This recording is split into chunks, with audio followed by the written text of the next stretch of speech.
Hello Saints fans, Saints TV here. As you may already know, my name's Jayden.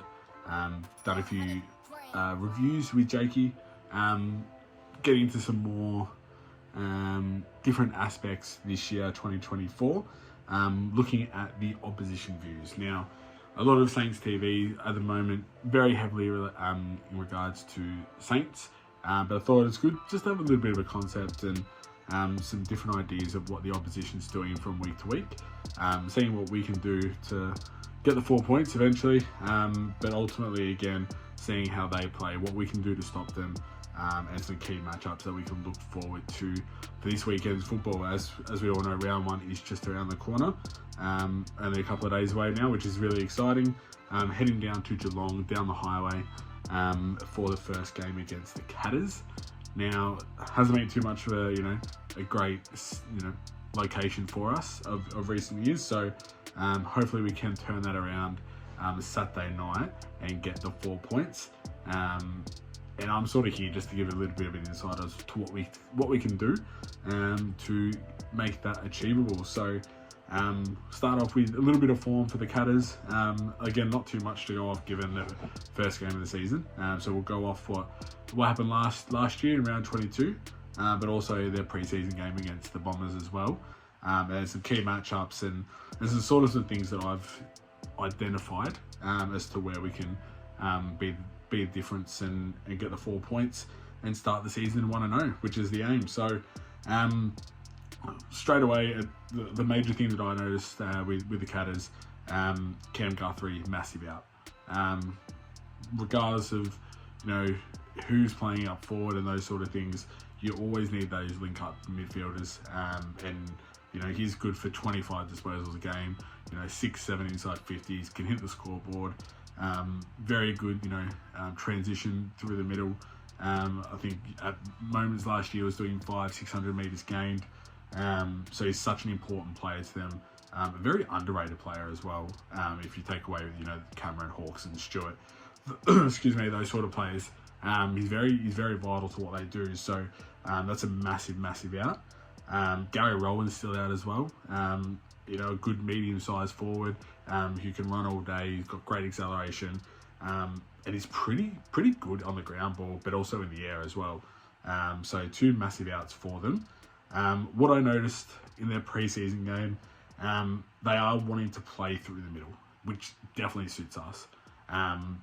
Last year, I watched the replay of the round 22 clash, and a lot of the actual game was played straight through down the line, through the middle, centre to centre, down the spine of the guts, and that played into our favour. The ball skills, when it did get on the outside, we were 10 times better to what they were. And again, I feel like that might still be the case, even though GMHBA is a little bit smaller in width. It doesn't allow for most of the down the line play, but it brings in the likes of Bonner, Naz, Sinclair, who's only got one more fitness test before he's deemed eligible or deemed fit enough to play.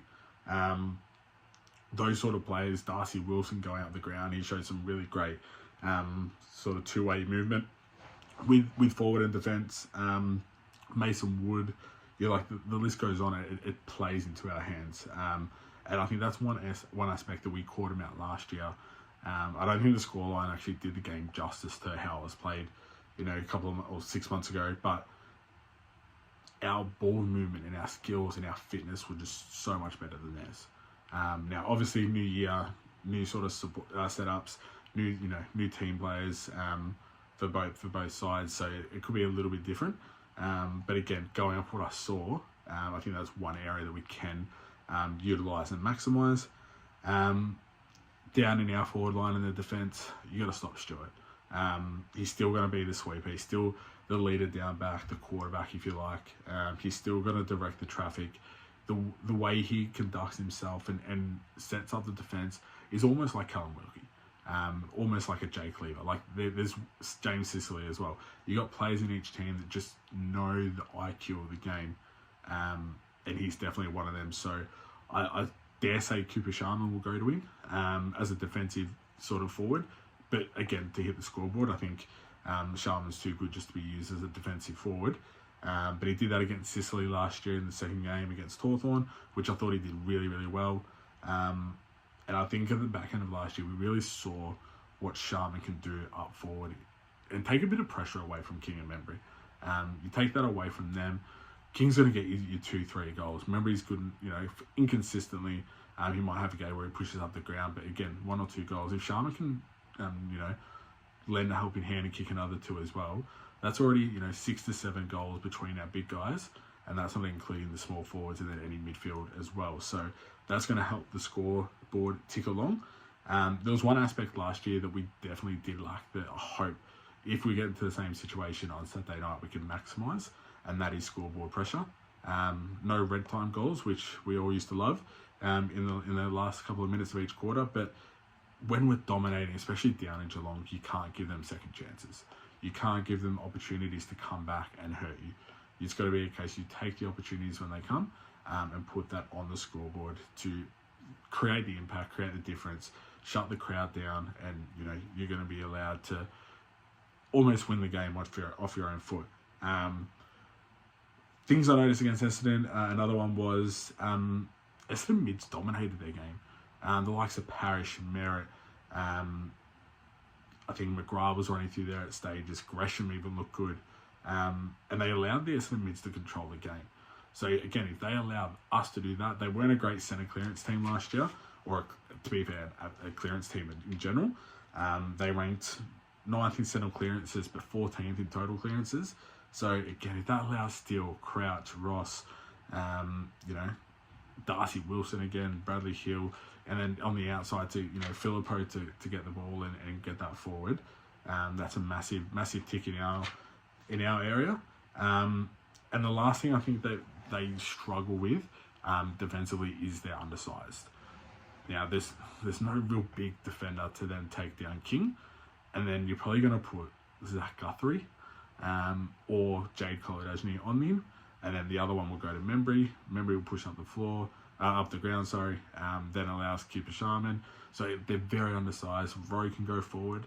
There was a game last year against North where Rowe was taking the centre clearances, and then that allowed then Machito to push up and then Rowe to push back in the forward line, and it helped with the struggling length that we were missing at the time. But again, that's still an aspect that we can look at going forward. I think if we're going to do that, this game's probably the game to do it.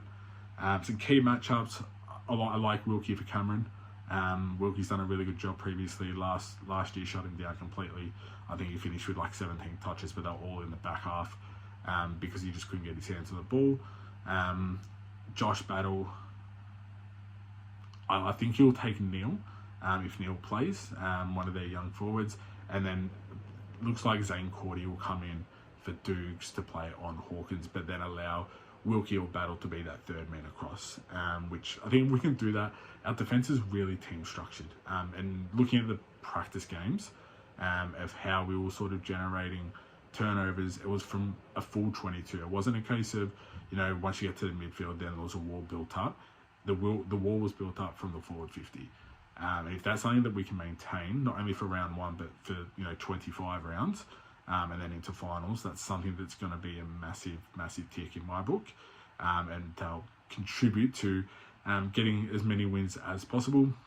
Another matchup that I like, Crouch on Holmes. Dangerfield, still the star player.